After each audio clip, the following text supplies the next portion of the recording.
We begin with Stephen King. He is a national treasurer of terror. Since the publication of his first book, Carrie, in 1974, Stephen King has written 27 novels that have sold 150 million copies worldwide and made him very rich. His work, including The Shining and Misery, has been adapted into 24 feature films and 6 television productions. His latest book, Nightmares and Dreamscapes, is a retrospective of King's phenomenal career, including many hard-to-find stories and several that are being published for the first time. We're very pleased to have him with us this time. Welcome. Thank you, Charlie. It's nice to be here. It is really good to have you here. We've wanted to do this for a while. Tell me, what kind of books do you write? Well, if you ask the ordinary run-of-the-mill reader, if there is such a guy or such a gal, I guess that I write horror novels. I think that what I actually write are suspense novels. What's the difference? I think that the purpose of the horror novel is to sort of gross you out. My idea of it is, and I'm not averse to this, I will do this, it's part of the fun of it, is it's kind of it's a childish thing, the way that humor is. The two things are closely allied. They both elicit, when they work to their best, a vocal reaction from the audience. Laughter if it's comedy, and a scream or a yell if it's horror. But they're both childish, and it's kind of like when you're a kid and you're sitting at the dining room table and you want to get to your sister or your brother, you kind of chew up your food and then you hang your mouth open like that. Yes. That's horror. Suspense is a little more high class than that, so maybe that's why My mother I used prefer to the say word. that was tasteless. That's tasteless, yeah, that's right. Well, my mother, when I was a kid, used to say, "Stephen, your taste is all in your mouth." And that's true, but it has made me relatively wealthy. Yes, it has. Not even relatively. Very. But I have a lot of relatives, Yeah. so. Do you know where it all comes from? I mean, it comes out of your imagination, but why this for you? Why not other kinds of novels?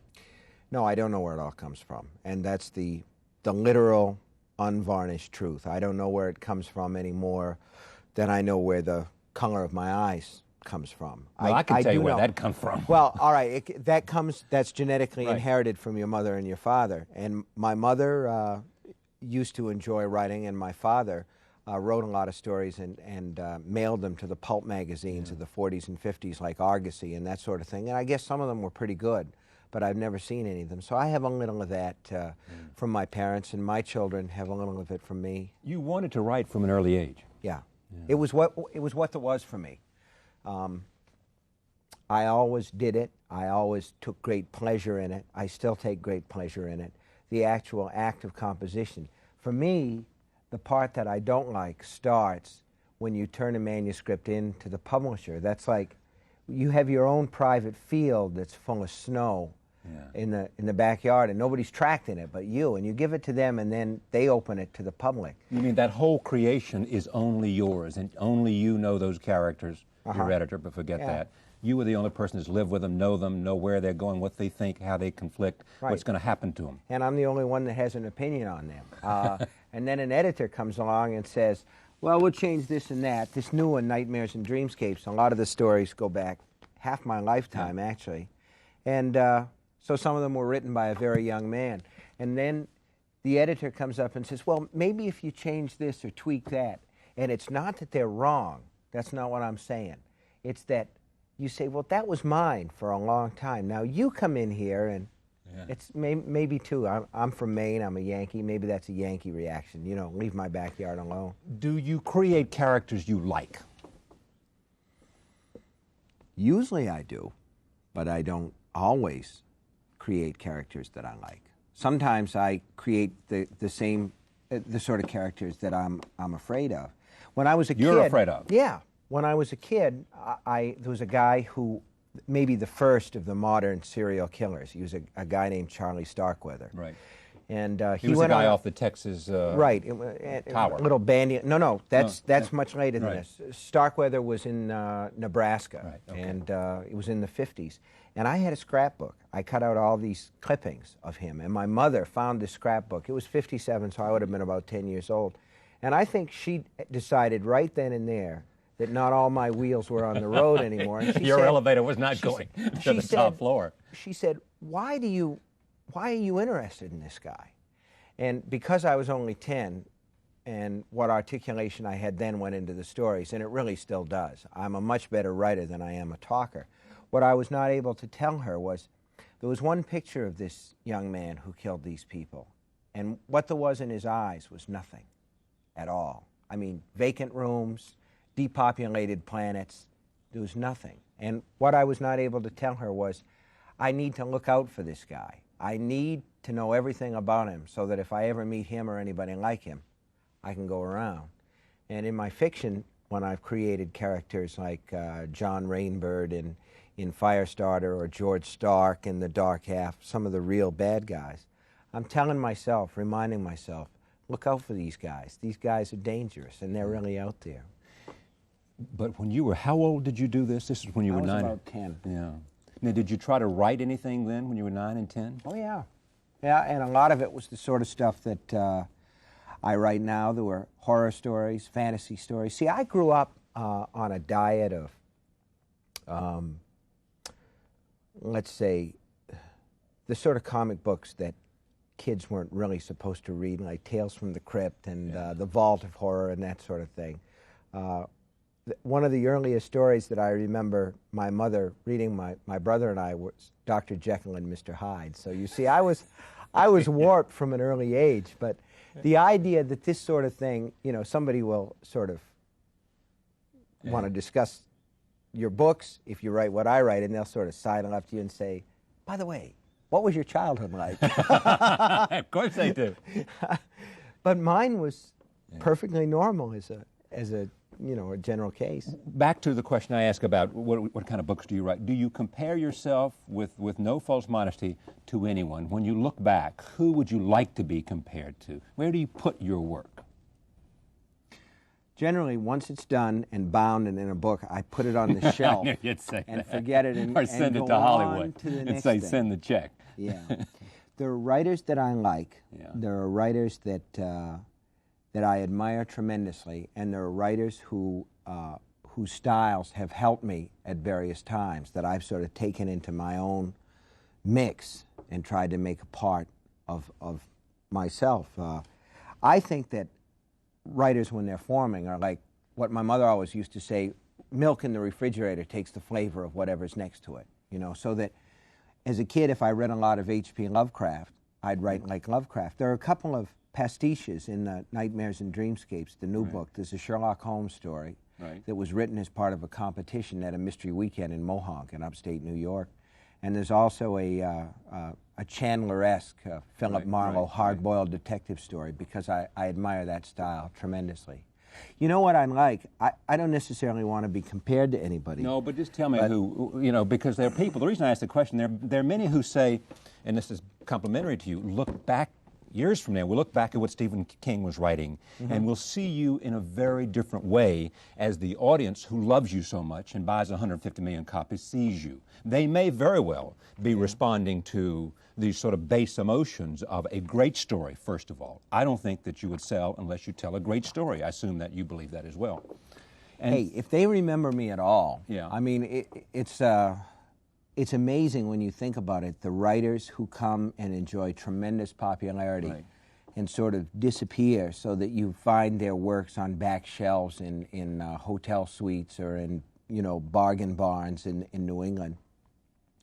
If I could write one book, let's say, in my genre that would be remembered the way that Dracula has been remembered, I love the idea of the novel Dracula because it's shameless pulp fiction, and it's melodramatic, and it has a lot of things in it that critics consider to be vices, and yet it's enjoyed its own life. it stood the test of time. That's right. Yeah. Yeah. And do you believe yours will stand the test of time? Boy, I'd like to think so, and I think some of it has a chance because horror fiction, as a general rule, lives its own guerrilla life, so that sometimes it's the kind of thing where one kid will tell another, have you read this? You know, and they'll go and get it out of the library. And I think that some of that stuff does have a tendency to last. What, both on the superficial level, at the top level, not superficial, but at the very top, What is it that makes it so attractive, so it sells so many copies? Yours and others. What is it about the whatever? You don't call it horror, your work, horror. You don't call yourself a horror novelist for whatever reason. You But just that's said okay. suspense. But it's okay. I'm not Yeah, suggesting you're putting it down. Right. You're not. But what is it that grabs an audience at the first level? Forbidden. Something Forbidden. that's forbidden. So that you're saying to somebody, come with me and I will say things to you that nobody else will say. And I will show you things that nobody else That are dares so to horrible to imagine. show to you. That's right. And again, it shares the same attraction as comedy, which says the same thing. Comedy humor says, comedy humor. Get me out of here. I just washed my mouth and I can't do a thing with it. But a movie that's really funny, that really makes people laugh, is generally saying, I'm going to show you something that you haven't seen before. So that when Mel Brooks did Blazing Saddles back in '74 or whatever it was, and the cowboys eat beans and then sit around the fire Right. and they start to fart. Right. Well, nobody had ever heard anybody actually fart in a movie, and we all fell on the floor laughing. You know, Right. it made that movie. So it was something that had been previously forbidden. You know, we all know about it. We all know that people pass gas, but nobody had ever put it on the big screen before. And here, what are you doing? It's forbidden. Well, for instance, in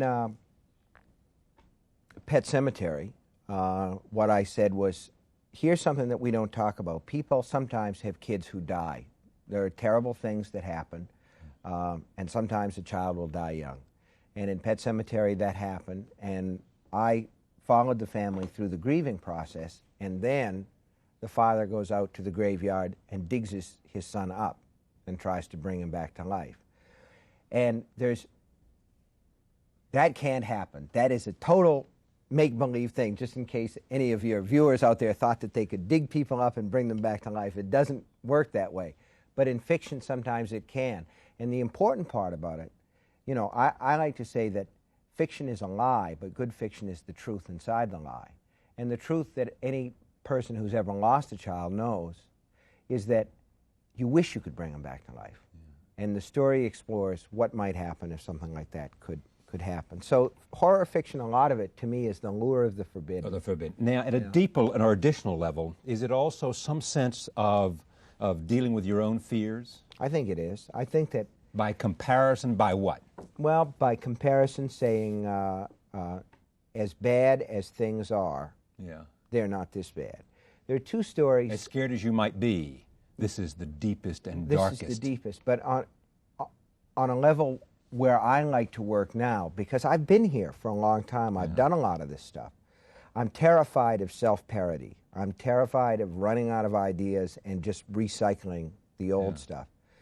The thing that interests me the most right now is the fact that sometimes things happen that are terrible, and there doesn't seem to be any clear reason why. There are two stories in Nightmares and Dreamscapes. There's one called Rainy Season, and there's another one called The Moving Finger. Right. Rainy Season is about these tourists who are just sort of besieged by killer toads. Right. And The Moving Finger is a story about an accountant from Queens who one night sees a finger poke out of the bathroom drain, just a finger, and it keeps getting longer. And in neither case are these phenomena explained.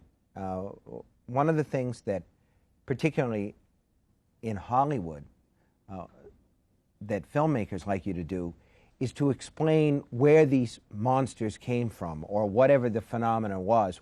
What started this, which is ridiculous Why when would you they think want about it. Go ahead. It is ridiculous Yeah, to do well, that. Why would they tell want me to do about that? it. Why would they want to do that? Because that ruins the mystery of the whole thing, does it not? That's right. And the reason that you're doing what you're doing instead of producing movies is because you're relatively rational and can understand that. Well, let's get to that subject. I mean, what about the movies that have been made out of your novels? I mean, some of them, they forget that whatever's inside the book, and they take the title and they go off and make their movie.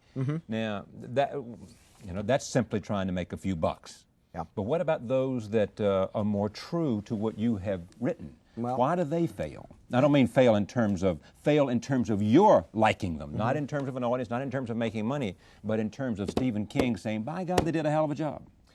Well, one movie that departs considerably from the book that's a failure is Stanley Kubrick's The Shining. Right. And I think that one failed because Kubrick was going to make the horror movie that was going to be the benchmark horror movie, the one by which other horror movies are judged. And he didn't really know the field. and he didn't take any time to educate himself in the field. So that I think that might be a failure of hubris.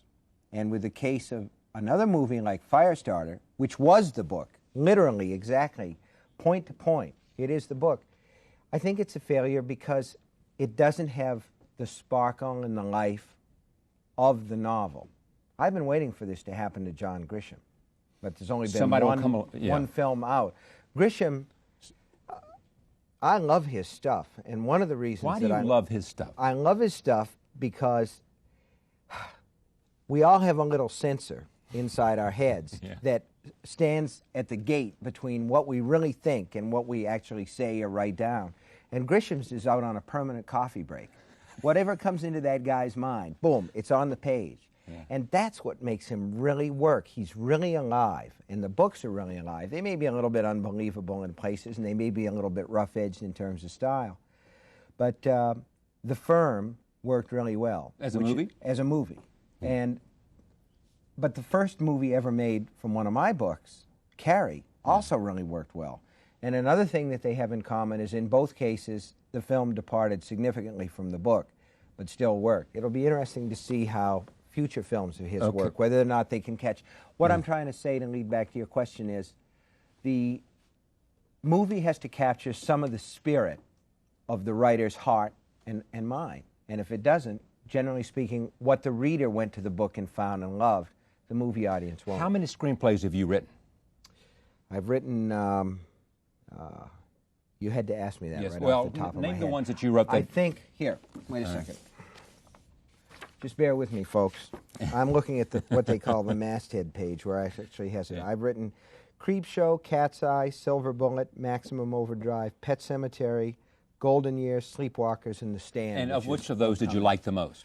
The one that I like the best is The Stand, which is going to be a miniseries. Okay, that's an 8-hour miniseries on ABC. And that's why I like it, because it got a chance to spread. And did you have more of a direct involvement with the director and the producer, so that more of the passion of the writer? Charlie, I was the producer. So that's the best way. I've always said that. Well, either that or it's like I've sold out completely now. I've met the enemy and he is us. Yeah. Yes. So you had control.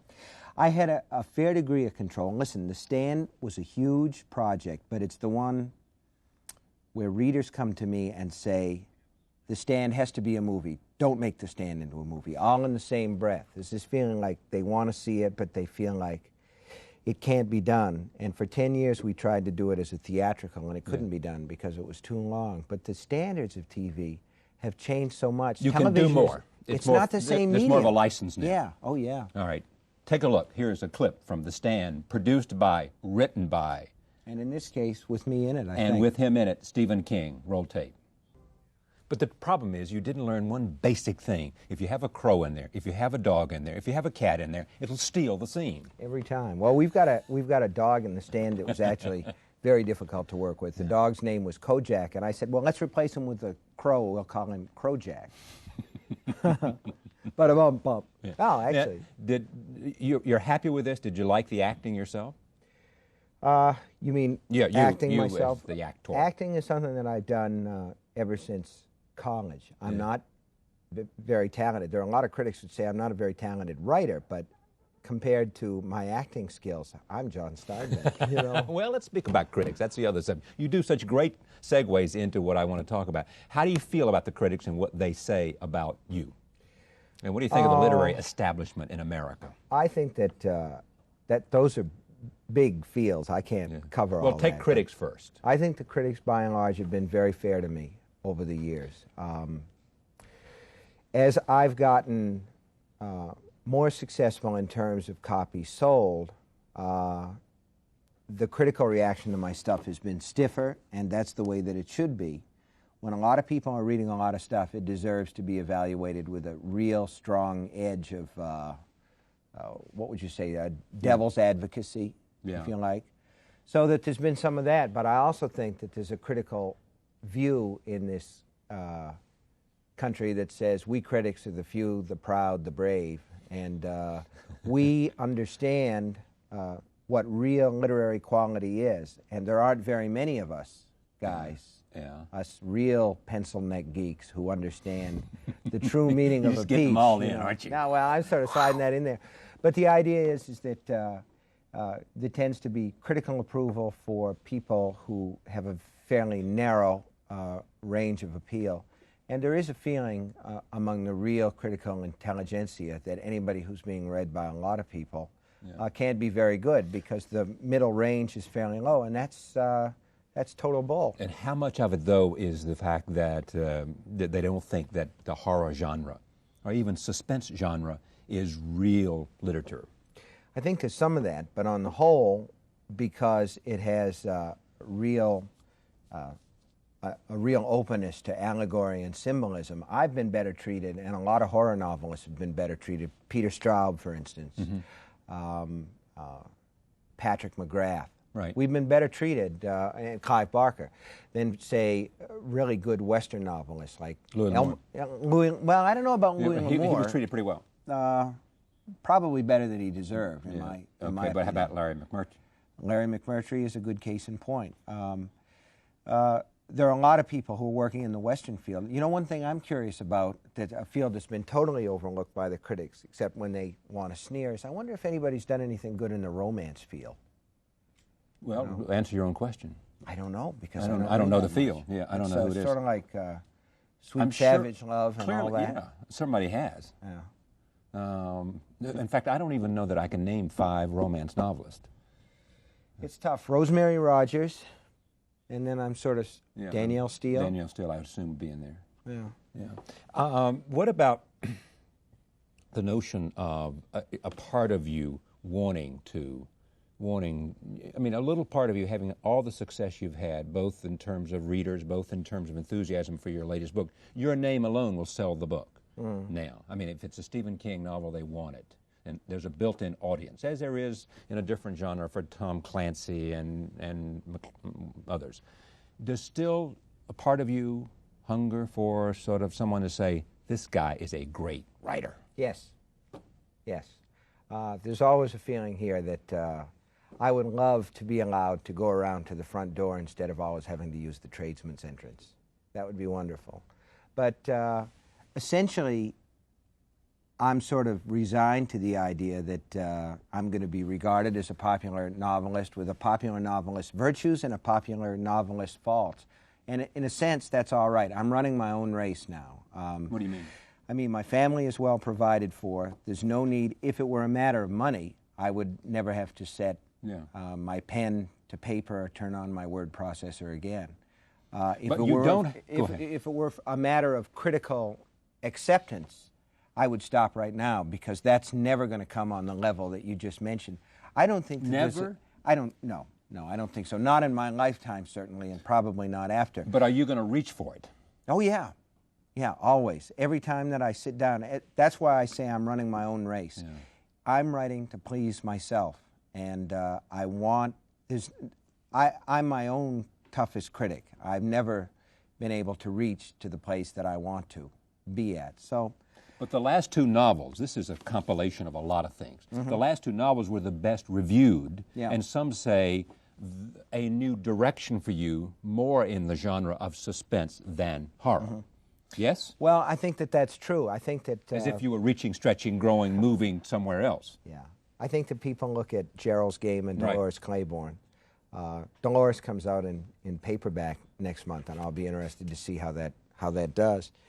Those are straight novels in the sense that there's no supernatural element, exactly. There's no hocus pocus, there's no, you'll notice that my arm goes all the way up to my shoulder and all that. They're straight novels. How about Gerald's Game? Same thing. Same thing. Right. But the basic thing is, I never said that I was a horror novelist. I never said that I was a suspense novelist. I never said I was anything except a guy who writes books. And who tells it. Any labels that go on me, I don't accept those or reject those. Why do you write so prolifically? Why so many? I mean, are those stories in there that have to get out, or is it...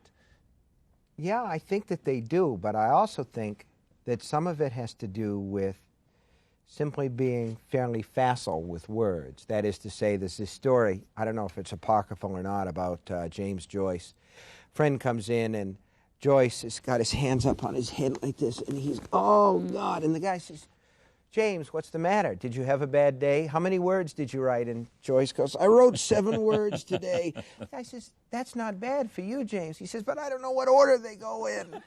And I've never been, I've never been that kind of a writer. I've always known what order they go in. And I think that sometimes that very facility has caused me problems with the critics, so that I am to popular novelists sort of what Algernon Swinburne was to poets. But the notion is you're just turning them out. You're just spinning them out. And that's, in fact, And that's it's almost not the case. And what? In fact, that's not the case.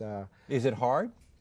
Yeah, it's hard. And it gets harder. It doesn't get any easier at all. There's no formula. There is no magic elixir that works for you. No, you get an idea, you play with the idea, you get to the point where you say, well, I'm certainly not going to try to write that. That would be much too difficult, and I don't have the time anyway. And then you find yourself doing it anyway. And But once you get the idea set, and once you get the... Do you know where the ending is before you start writing? I usually think I do. But does it surprise you? Quite often, it will not end the way that I expected it to do at all. So it does usually surprise. Because But the that's good. characters- If that happens, it means that you've got an organic, living piece of work that you're dealing with there. It's alive, it's changing, it's evolving as it goes along. If it's just sort of on the page, I remember reading one time that Earl Stanley Gardner had all these notebooks, and he would pick and mix and match, like Etch-a-Sketch and... Yeah, right. Like I painting by thought, the numbers, so to yeah, speak? right. Yeah. And who would want to write that way? When you... Between what you finish and the editor, does the editor have much influence on your stuff, or is it pretty much now they look and say 150 million copies, Steve, looks pretty good to me? Stephen? Oh boy. If I had an editor who felt that way, I would get a new editor Because they immediately. really do help you. Yeah, and the thing is, there was a time in the 70s where, I'd read criticisms that would say, oh, Stephen King could publish his laundry list if he wanted to. And the horrible thing is probably now I could publish my laundry list. I don't know how many copies it would sell, but I could probably get Well, somebody a to lot, publish it. except the next time you published a book. Yeah, it would really hurt. Yes. So I want an editor that's fairly tough on me. I'm in the process of rewriting a book now, and I've got a manuscript that's covered with line edits. The editor's name is Chuck Verrill. He's very, very good, and at this stage in the manuscript, I could kill him. But what does he do for you? He Is it plot He development? won't Is it- let me be Stephen King. That's the most important thing. He won't let me be He treats you this as a big first novelist? inflatable, yeah, right. As somebody who has to answer for the things that they've done. He will not let me be a Macy's Thanksgiving Day parade float. Big inflated cartoon figure. I'm supposed to still fulfill the, he'll change plot developments and sometimes suggest that a lot of stuff should be switched around. The most valuable thing from my standpoint is he will cut what I've written because I have a tendency to write long. But you know you're doing it, so therefore it's not very painful. It always hurts. It always hurts. Your wife is a novelist. That's right. Do you show her chapter by chapter, or do you wait until you end it? Generally speaking, I will show her a book in progress in about 3 chunks. So she will read the first third, and then the first 2/3, and then the whole thing. She's the first person to see it. She's always the first person to see it. And when she writes her novels, she has a tendency not to show me what she's involved with or even talk about it very much. And I certainly couldn't go into her office and pick it up because she works in a way that makes me want to scream. There's pages here, and there's pages there, and there's pages somewhere else, and I just don't understand how anybody can work in that clutter, but she probably doesn't understand how I work either. So we do show each other our stuff. Yeah. And she makes changes and suggests changes and talks about character development and those kind of things? Yep. She's very tough. Yeah. I saw, this was just amazing, a Harper magazine. I remember, I think Harper, maybe Atlantic, one of the two, and they won't be thrilled that I don't remember which one it was, a list of all the ways that you have killed people. You remember that? Yeah, I do. It was amazing. Yeah, I do. Yeah. But I've had a long career, and I've killed a lot of people, so... Yeah. Well, what's been the most, for you, the one that was the most delicious? And I choose the word delicious on purpose. Yeah, I think probably there's a story called Survivor Type. It's a short story. It's not in Nightmares and Dreamscapes. which, should you wonder, is on sale at a bookstore near you, even as we speak, from Viking Press. There's an earlier collection called Skeleton Crew. There's a story. This story, Survivor Type, was in that, and it didn't appear anywhere else because I couldn't sell it to a magazine. It was about a doctor who was smuggling heroin, who was on a boat that's shipwrecked, and he lands on this desert island, and there's nothing to eat. And so because he's a surgeon and he has all this anesthetic, he eats himself a piece at a time. And I remember going to this retired doctor who lived next to us and saying, how much of a person could a person like cut off before they died of shock or trauma? And I did. And this is the same guy a year before I'd gone to him and asked if it would be humanly possible for a human being to swallow a cat. So he'd gotten to a point where he didn't quite really trust me. You were really weird, Mr. Oh, King. no. Much more weird than I thought. Than you ever expected. I ever That's right. expected. So he told me a person with a strong survival instinct could actually remove quite a bit of this person. Recently we've had a couple of examples of that where people who have been trapped and have cut off limbs in order to get loose, otherwise they would have died. Yeah. I mean, that's exactly what you're talking about. Yeah. Well, this guy, this guy guy sort of eats when Right, he cuts right. off. Although he did make a fire and cook some of it, so I guess it was all right. So, but that's the worst. Well, you said the tastiest. The taste, didn't you? delicious, yeah, all right, delicious. What's the most heinous, the worst? Boy, you're putting me on the spot. Yeah. Like I 'Cause say, you gotta think of there's 150 been so different many. deaths. I think there was a guy in Firestarter. Well, I think, let me put it this way: in Nightmares and Dreamscapes, there are this couple that are eaten alive by carnivorous toads. So, will that work? Yes, I'll take that. Have you ever gone too far and said no?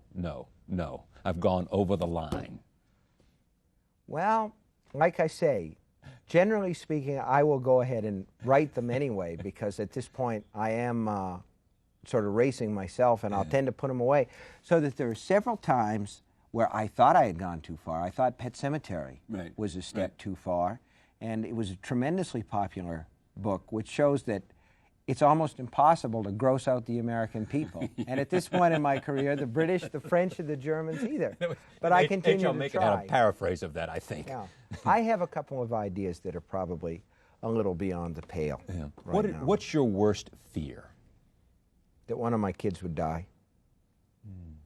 That's the basis of Pet Sematary. I think the call in the middle of the night with a cop saying, brace yourself for some bad news. Yeah, that would be the most horrible. Yeah. Having done all that you've done to Well, for me, I don't know about you, I'm a control freak. And for me... Some say. Well, Yeah. when your kids grow up, they go out on their own, and you can't protect them or insure them from the whips and scorns of outrageous fortune. You simply have to let them go. And I understand that because I'm a relatively rational human being in spite of the guy who eats himself, you know, and the carnivorous toads. I'm a rational human being, but there's a part of me that just does not want to let go, that wishes that I could ensure their success. You can't bargain with God. You once said that the readers are interested in your secrets, not in what you've read. Meaning what? Well, it goes back to what I was saying earlier about how if I give an interview about my career, what I do for a living, sooner or later somebody will kind of say, by the way, what was your childhood like? People want to know where the bodies are buried. They want to know what twisted me to do what I'm doing, and the truth is even more horrible. The answer is nothing. I'm just this way naturally. That's what I figured. Yeah. It's great to have you. It's great to be here. Stephen King, Nightmares and Dreamscapes. It's a collection, some going back, and people say that it's delicious to read some of those that have a little bit of age on them. Yeah. Vintage. Great to have you. Thank you, Thank you Charlie. very much. The Pride of Bangor, Maine, Stephen King. We'll be right back. Stay with us.